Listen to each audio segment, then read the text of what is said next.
This is for the fighters for change. Oppression would win if they were to give up. Our collective wellness depends on their tireless determination, and legalization's slow burn wouldn't be smoldering without them. They break down stigmas, build up equity, and just say yes. Yes to good troublemaking. Yes to being empowered. Yes to fair access. Now more than ever, Weedmaps says yes and stands with the fighters for change. Welcome to this Green Enterprise Information, Education, and Empowerment conversation presented by Weedmaps. I'm your moderator, Dr. Lakisha. I'll be hosting a conversation around women leading in cannabis. Today I have with me Gia Marone of Women Grow and Kika Keith of Gorilla RX. I'll be asking each panelist to give an introduction of themselves and the mission of their company or organization. So I think we'll start with you, Gia. Good morning.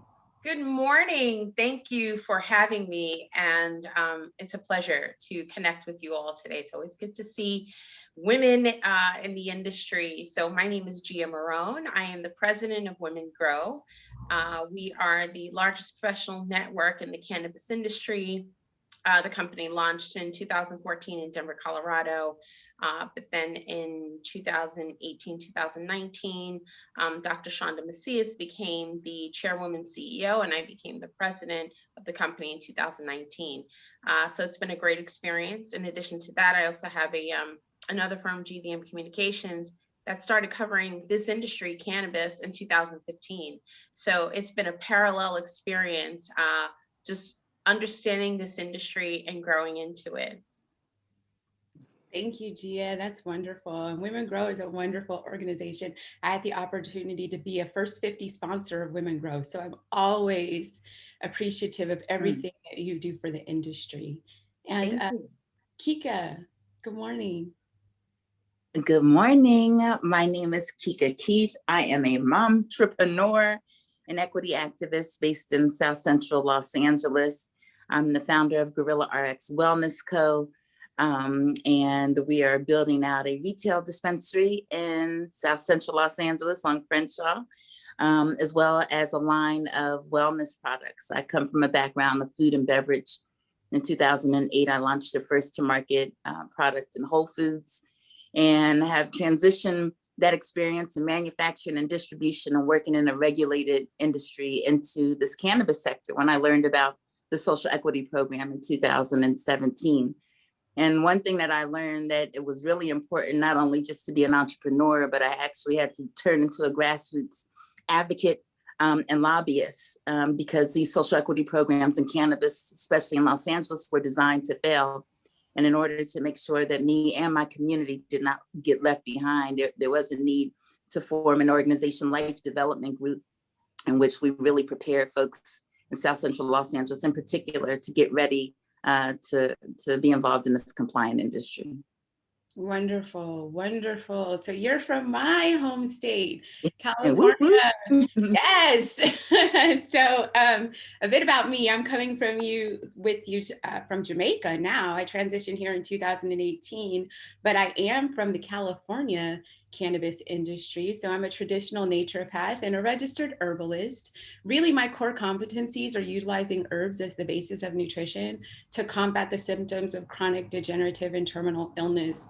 And my credential as a registered herbalist with the American Herbalist Guild says that I can prepare and dispense botanical materia medica in a way that's generally recognized as safe. So I did that for over a decade as an owner-operator in California, where my private practice did have over 500 varieties of medicinal herbs, but one of those was cannabis. And so I understand what you mean about being a grassroots activist. That's one of the reasons that I, along with a few others, founded the California Cannabis Industry Association in 2012. As you know, we legalized cannabis in 1996 medically, but we didn't regulate until 2016. And the California Cannabis Industry Association, while I was president, was really instrumental in bringing along those regulations. And that's hard. You have to be a grassroots activist. And I know I don't have to tell either one of you That's so The true. struggles that we face, the struggles that we face. So maybe I want to start it, there. Gia, I know you said you're in New York. The landscape there is just, I don't even know what to say about the It's landscape different. there. It's different. It's interesting because because you're both from the West Coast, it's interesting. Our experiences are different. First legalization happened, right, already years ago. And so when you think about legalization here, I mean, we had medical that started in 2015, but, we're only talking about adult use legalization now. And so you have this Northeast corridor, this more tri-state area of Pennsylvania, New Jersey, New York, and Connecticut that are all talking about adult use. But what's interesting, I entered the industry in 2015, and doing so prior to entering this industry, I was on Wall Street for 15 years, right? And I worked at Goldman Sachs in media relations, and then in 2011 was laid off. And instead of going right back to the corporate space, I actually said, I'm going to become an entrepreneur. Like, why not now than any other time? But what's interesting, I never believed that anything is by mistake. And everything that I learned, good, bad, or indifferent on Wall Street, I've actually been able to take those skill sets and apply it here. And I say that to say is that, I started noticing in 2012, 13, 14, how financial news was beginning to cover the marijuana industry. And, I'm a Black girl from Brooklyn. I'm always that, no matter where I am. And so having grown up here in New York City, in Brooklyn, New York, knowing what marijuana, weed, whatever we want to call it, has done to our communities, to turn around and then see, professional business news networks covering an industry, I'm like, wait, what? Before I got defensive, I started paying attention, because to me, that became a symbol and a signal that I needed to start focusing on why certain news channels were beginning to cover this industry that we're in now. I took that as a sign and I started researching everything. What I didn't see was anything here, right, in New York. One day I came across a billboard, and it said like a particular conference was coming to the Jacob Javits Center. Again, I come from financial services. Jacob Javits Center is our biggest convention center right here in New York City. How is cannabis able to afford to have a conference? And this is like 2015. And that to me said, wow, this thing is really happening. And I took it seriously. I ended up going to that conference. By then I'd learned about Women Grow, actually through Women Grow, had a scholarship ticket to attend the conference. Yes, I was skeptical. Yes, I was, concerned about what would people think, but I was more concerned about not being a part of it. Because why? Financial services taught me about trends, outlooks, and forecasts, like pay attention to what's coming. But what's interesting is that what you all have experienced and what you've been going through in California, I kind of knew that it would happen here the same way, in terms of lack of access, right, for our own people, social equity challenges. And what's interesting is that we have to stop asking for permission to get access to information and start gathering it and sharing it. And I say that to say is because the West Coast was so far ahead of us. Thankfully, through Women Grow, I was able to be a part of many of the conversations that were happening. But in addition to that, connected with other local organizations, as well as established businesses, to create talks about the cannabis industry, to partner with a church, right? The first church in the country to host a summit about the cannabis industry. Because if we're not getting this information, we're being left behind, as you all are seeing, right? You see the mistakes that are happening. So it's my long-winded question to say, for New York, yeah, we were behind, but it took people like Dashida Dawson. It took, you know, organizations like M4MM, MCBA, MPP, like all these other organizations that we see in the industry normal that are having these events, and maybe they're in quiet spaces, but it's worth going to find out. Because if we're not informed, then, you know, not only are we uninformed, but we're uneducated, and we really don't have an opportunity of entry. You know what? You brought up such great points, actually.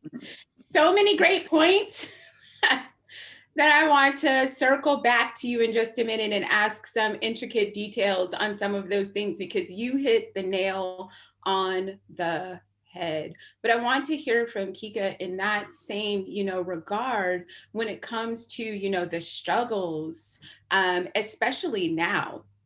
Because we regulated medical cannabis after 20 years of running with no regulations, and then we legalized like the next year. And I know that has wreaked havoc, to say the least, on the industry in California. I like to hear some things like from your perspective on, you know, what's going on and some of the struggles, you know, that we're facing as a legalized industry there now. Well, you know, I think we're facing the same struggles we faced when it was not legal as Black people. And I look back in 2007 is when I entered in with Virgil Grant. I went to his dispensary, and Virgil Grant is one of the pioneers in Los Angeles in terms of Black ownership, you know, before, when it was just medical marijuana. And I went there to sell my drink in his store, and he convinced me to use hash water that he had and mix it in my drink. And we partnered up, and I formed a drink called Chronic Tonic. And I realized then I could only get into Black dispensaries, and he was the only one. And then in 2017, you know, when we rolled over into recreational, and in Los Angeles, social equity was supposed to be 2 for 1. For every 2 social equity licenses, they were going to let 1 general applicant come on board. And then what happened? They switched all of that. So I feel like they duped the voters into thinking that there was going to be community reinvestment. There was going to be this reparative justice. You know, everybody got voted in on the landslide. As a matter of fact, I found out about it from a Women's Grow event in 2017 about the social equity program. And so, you know, they switched that around. And next thing you know, out of 180 something dispensaries that got legalized at the beginning of 2018, only 6 were African American. That's where it started.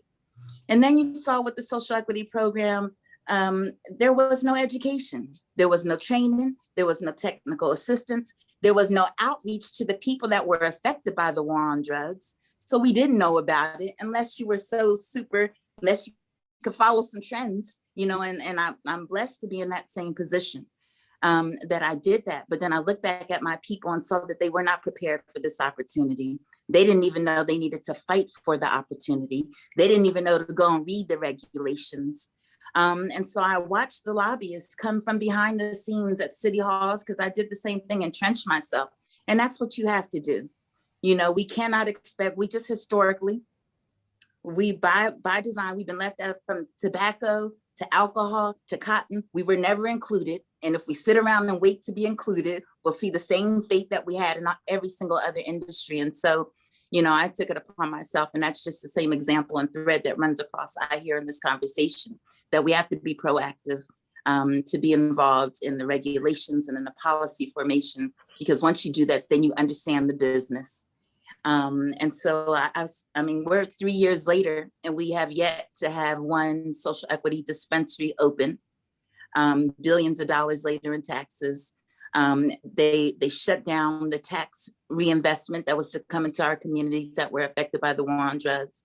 The city of Los Angeles had a social equity workers mandate, where a percentage of the workers in every licensed facility, not just dispensaries, but across the board, had to have a percentage of folks that had barriers to entry. They never checked the reporting, so nobody was held accountable for that. There was to be community social responsibility reporting, where these same businesses had to have community benefits that affected communities affected by the war on drugs. They never held that true. And so just comes a point where we have to get active, where we have to say that, this industry has been built off of our backs, off of the blood that has been spilled in the streets from our people. And we just have to start stepping up and unifying and forming groups, as I see happening now, and get involved, because they still are trying to keep us out of it. Well, can I just add to that just a little bit? Yeah. Because I agree with that so much, and it resonates, because the struggle isn't just, we have governments, right, that are putting limitations around our entry point. We also have, big business making it more difficult for us to get in. But then the harms that have been done to our very own community also allows us to be resistant to enter, because of the PTSD, the traumas that have been inflicted on us.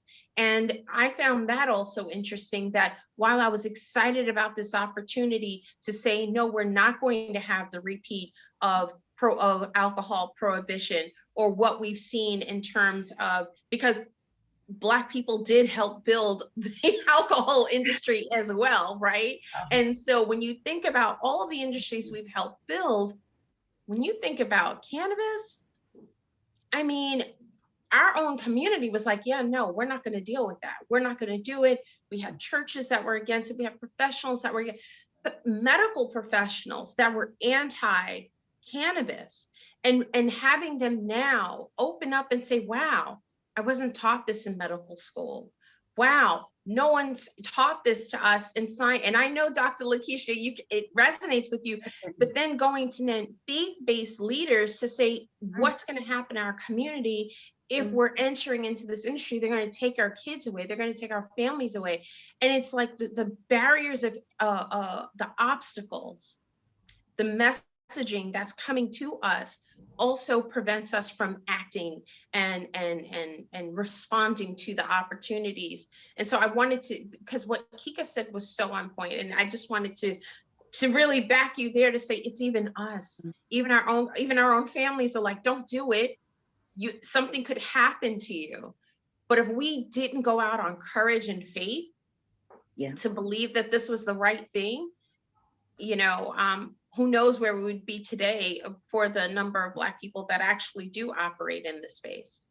That is the truth. And I love this conversation with the two of you as thought leaders and pioneers, people that have been in this industry working to bring all of these issues to highlight and fruition, working really hard in your own space, even to carve out like your niche, like your areas, like that. There's so much here. There's so much to unpack. So, I'll start by saying, first of all, backing up Kika as well, and Gia. When I first started out in the industry, it was very early on. And 2006 is when I decided to, have medical cannabis as a part of my clinic, as a part of my client base, offering that product offering. So, then I did the same thing. Like, I researched. I was like, okay, what can I do? So we have this, Prop 215 and SB 420, like these laws don't necessarily protect us for anything. People are still getting raided. People are still getting prosecuted, persecuted. Like, what do we do? You say that we have this thing, yet you're not really giving us any direction to know like what to do with it. So I immersed myself into the industry organizations, first with, joining the National Cannabis Industry Association, the Marijuana Policy Project, the Students for Sensible Drug Policy, even like the Drug Policy Alliance. I was with every organization, everything, going everywhere. And literally back then, I was the only person that looked like me in those rooms. And it was very intimidating and it was very difficult. But for me, I'm like, okay, if I'm going to do this, if this is going to be something that I'm going to make a part of my life, I feel like I need a certain level of protection. Like, I have children, I have a family, I have things that I need to worry about. And where I know that as a traditional naturopath, the endogenous cannabinoid system is the epicenter of homeostasis. And it is actually nutritional supplementation is required for the maintenance of human life. We've been lied to about that for very long. Health and medical disparities are being created, especially in our communities, around the misinformation for this. I say that it's like the civil rights issue of modern time. It's a civil rights, it's a human rights. It's really an issue, and it bothers me. But if I'm gonna fight for it, like, am I ready to like be the like Martin Luther King, Rosa Parks? Like, am I going to jail? Am I doing this? Like, what are we doing here? You know, and I mean, like, what's even there like protecting us? Am I ready for this fight? So I immersed myself in the industry organizations, like I said, with CCIA. And then we were the only state organization affiliate of the National Cannabis Industry Association at that time. And then the National Cannabis Industry Association started getting a lot of heat, for lack of a better word, for its diversity and inclusion. Because at that point, I was like the first, you know, Black American to be on their board of directors. And then so they started what was called the diversity and inclusion. No. It was the minority, I forget, the minority council, the minority business council, I think it was, they called it something, I forget like even what it's called. But then that sort of like transitioned to us, you know, having like a partnership with the Minority Cannabis Business Association. And then now it's the Diversity and Inclusion Committee. That's what it's called. Yeah, that's what it's called now. But there was like an actual transition, you know, going to this. So, and it was very important that we were a part of those conversations. And I sort of want to guide the conversation now to the fact that there are other things that you can do in the industry. And I think you have a beautiful transition story, Gia. Like, you brought highlight to that. You were in financial services. You were in like a completely different industry, but you were able to bring over your skills, your, you know, core competencies, everything, and carve out a space for yourself, you know, in the industry. And I think that that's something that I definitely want to highlight. I think sometimes we get a little linear in thought, and thinking that we have to be dispensary owner operators, or we have to be growers, we have to be something like that to get into the cannabis industry. And that's not true, because every single part of the industry that you think of, any other industry, from human resources to accounting to anything, literally administrative services, it does not matter. There is a space for you in the cannabis industry. And I think I want to talk about that, because I believe Women Grow does a good job of highlighting the ancillary parts of the industry, places that you can use your current skills to transition over into the industry. I want to talk about that a little bit. Oh, absolutely. And I love this question. So what's interesting is my very first Women Grow meeting, there were 5 Black people, 5. And I assessed the room and I said, I'm going to go and meet every Black person in here. And I walked over and I said, hi, Black person. My name is Gia Marone and I'm new to cannabis and I just wanted to meet you. And I say that to say is that, you know, in New York City, you know, having the meeting was literally 6 blocks of Wall Street. So it was in the main, if you know, to know anything about New York City, Wall Street is like that main financial hub.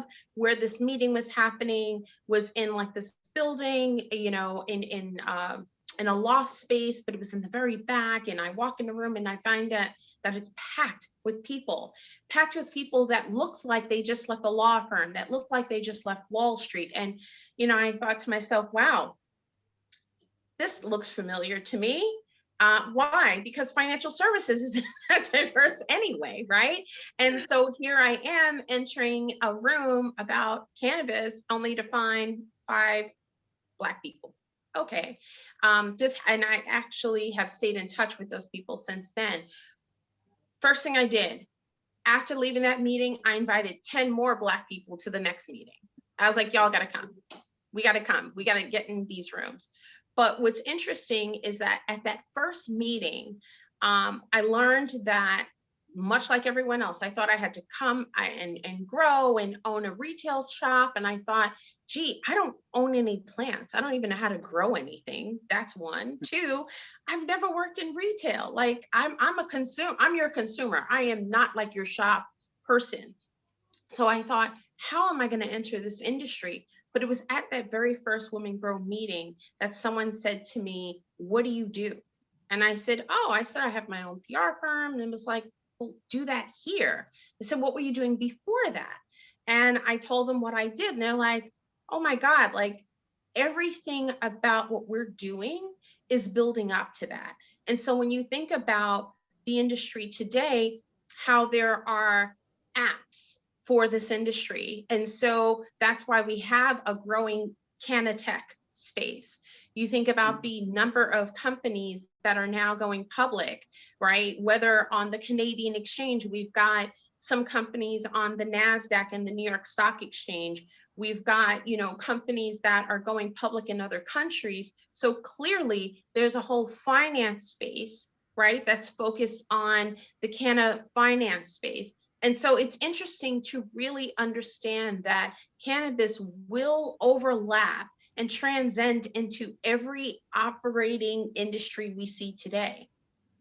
You mentioned, Kika, you mentioned beverage. We're seeing infused products. We're hearing about all of these infused products, from beauty to, topical creams to, I won't call, it's interesting, I don't call beverages the edibles, but they fall within that space, but it's all of that. And I thought to myself, wow, here we are limiting ourselves in terms of only seeing the growth and the retail. Now, while the growth is the core of our industry, we need accountants.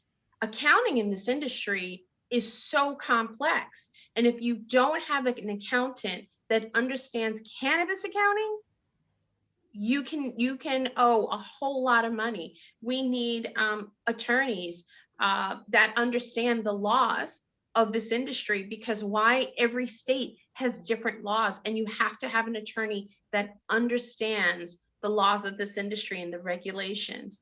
And so it's amazing to hear and see that. My PR background, I didn't think would be needed here.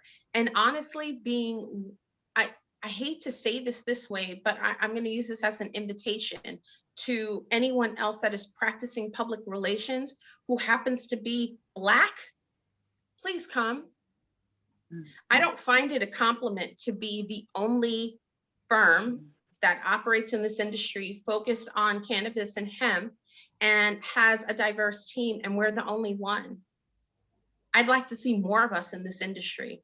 I think we need to have more of us in this industry because there's so much opportunity in terms of supporting Black-owned, minority-owned in all businesses. I've got an amazing client roster, but I'd like to see more Black-owned or minority-owned PR firms entering into this industry. It's so important because when we are able to see reflections of ourselves working together, we also get the story. A lot of my minority clients, and I say minority because it's not just Black and Latino, but it's Indigenous folks have come to me and said, hey, can you work with us? Can you help tell our story? I get your cultural story, but I also get the cannabis story. And so it's so important that we are able to take our collective experiences and really bring it to this industry and apply it, because wow, I mean, the landscape is really huge and there's so much that we have to offer. Definitely. I'd like to tap into that because there's a whole nother level of entrepreneurship and trades that are needed just from opening up my dispensary. I didn't have too many African Americans to hire to do my construction, my electricity. Now we have 200 retail licenses for social equity coming on board in the city of LA. Everybody needs to build out. They need security systems. I can't tell you how much money I pay for my security. Designers, right? All of those things. And you're right. Every skill that you have in the general market is transferable into this cannabis side. And we don't see enough of us involved in it, and it is really important. So just from the top down, all the way down to the bottom, it gives a great opportunity, a very niche market. And you did mention about products, and I could say that for Black people in particular, we are creative people. Yes. And I came into this industry not to start a retail business, but to build a brand. And the great thing about it, with all of these states coming on board, we have the opportunity to create first to market brands. And so I encourage that with our people. The licensing process is so cost intensive. You have to have investors. So then nine times out of 10, they don't look like us. So is it really your business once they come in? And so we do have an opportunity to develop and bring brands to market. And I would like to encourage all entrepreneurs who are creative on that side to really look at that as another opportunity to make a very good position in the market. That's a perfect point, Kika. Honestly and truly, that is a perfect point. And as we are sort of rounding out, I'm going to want to get your thought, like where things are trending, for 2021 and into the future for the industry. But I would like to sort of add on to your thought there, especially about the brands. I'd like to highlight the fact that where we are, the United States of America, we're very divided on so many things, including the cannabis industry. And Gia brought up a great point. Each state has their own law. And in the case of California, each city and each county and the state has their own law. And so right now there's no interstate commerce at all. You're confined to, the borders of your state for doing business. You can become, hopefully, if you can create some collaborative effort, a multi-state operator by having a brand, though.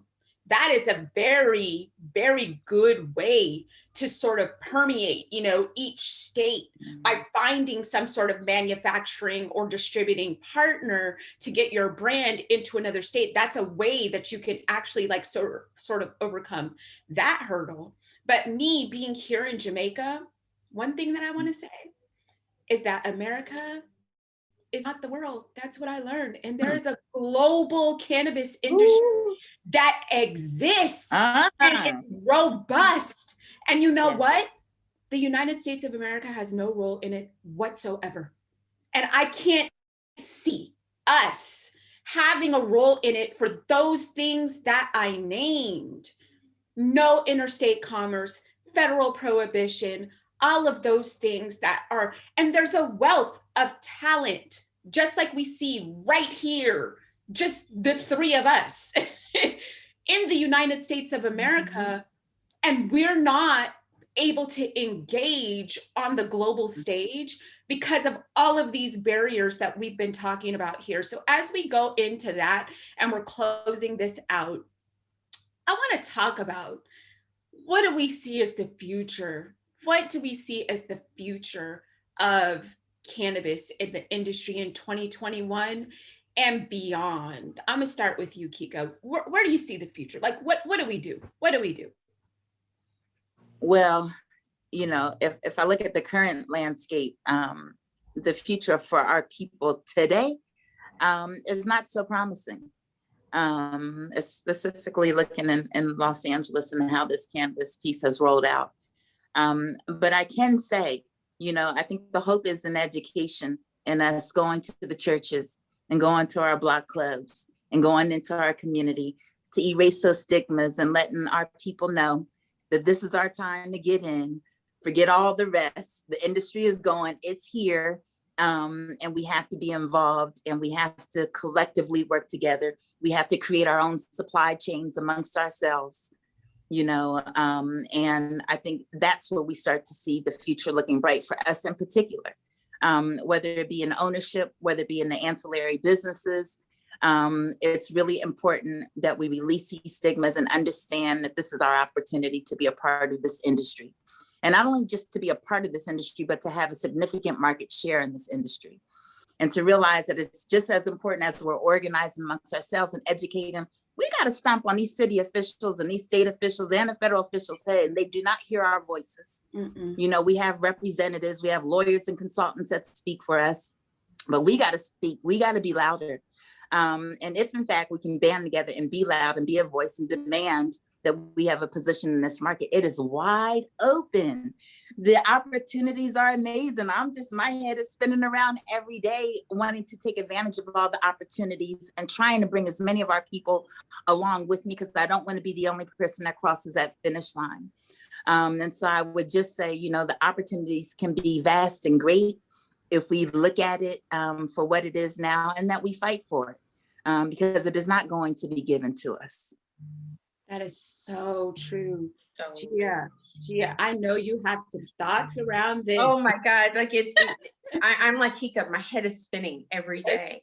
Most days I'm like, you can't make this up.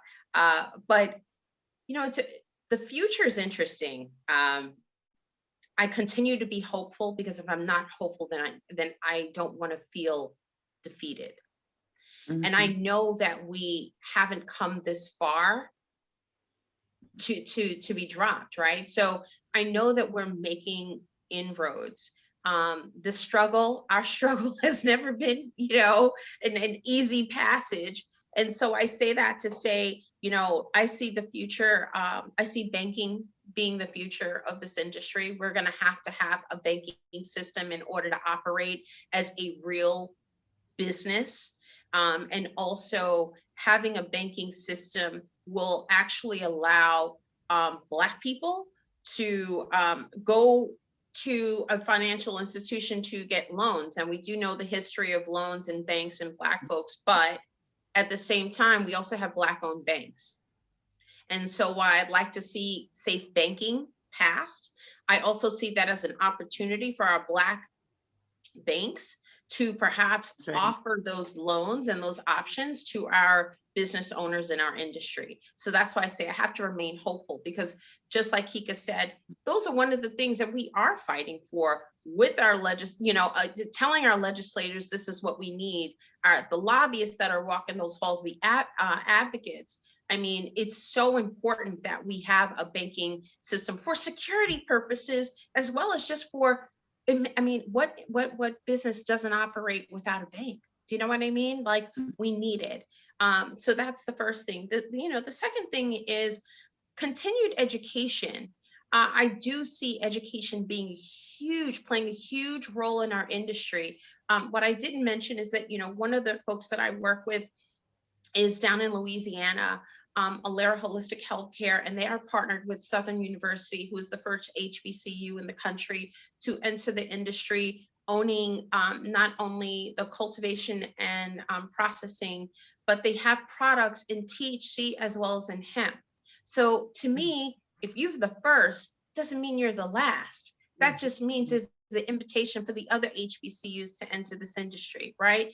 I mentioned it before that we've worked with the church to have their first summit for cannabis, the Business of Cannabis Summit, to introduce the community to what the opportunities are like. We're now seeing more and more churches being more open that conversation. The church that we partnered with in 2019, we're partnering again this year, and we've got thousands of people registered just to learn what those opportunities are. So to me, the future says not just be hopeful, but be actionable in that hope, right? Carry it as a torch of this is the path that we're leading. There are a ton of obstacles in front of us, but we know how to work around things. We know how to work together, push through. And so the future to me is we will continue to grow. It will be some challenges, but I know we can do it. Like this feels too right. Mm-hmm. Too right. Like it's global, Dr. Lakisha, and you said that, and I resonated with me. I got clients that are Nigerian that they're like, come on, sister, let's do it. I met some folks in Canada. It is. And we are global people.